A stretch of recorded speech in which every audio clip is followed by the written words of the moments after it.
Violée à 14 ans, elle est aujourd'hui mère. Iguette Lushombo a 18 ans et vit avec sa mère et sa fille immaculée. Depuis 4 ans, elle ne va plus à l'école afin de s'occuper de son enfant. Elle pense que raconter son histoire pourrait l'aider, mais aussi contribuer à la lutte contre l'impunité en RDC. Iguette Lushombo témoigne.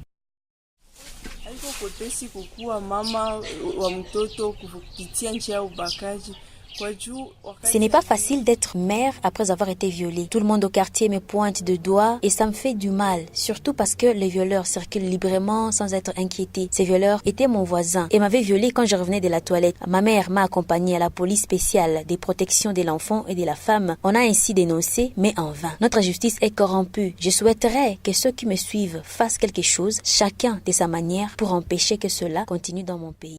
Pour Janine Bahati, la mère de Iguette, au Congo, la justice n'existe pas. Cette femme abandonnée par son mari élève ses enfants seule depuis plus de 10 ans. Elle pense qu'on devait réorganiser le système judiciaire du pays.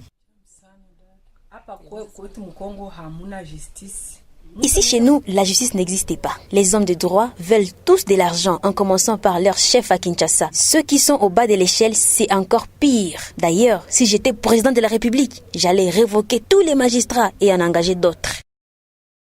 Les voisins se sont indignés par les magouilles de la justice. Ils avouent ne pas se sentir en sécurité, comme l'explique Régine, mère de 8 enfants, qui vit à 10 mètres de la famille de Iguette.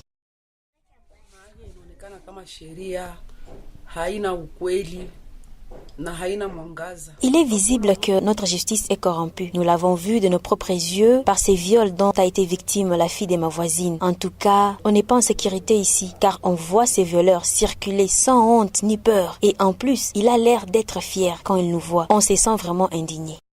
Comme Iguette, la plupart des victimes de viols dans la ville de Goma sont dans la même situation ou presque. Il est important que les autorités agissent. Goma, Clarisse Indula pour Voices of Africa.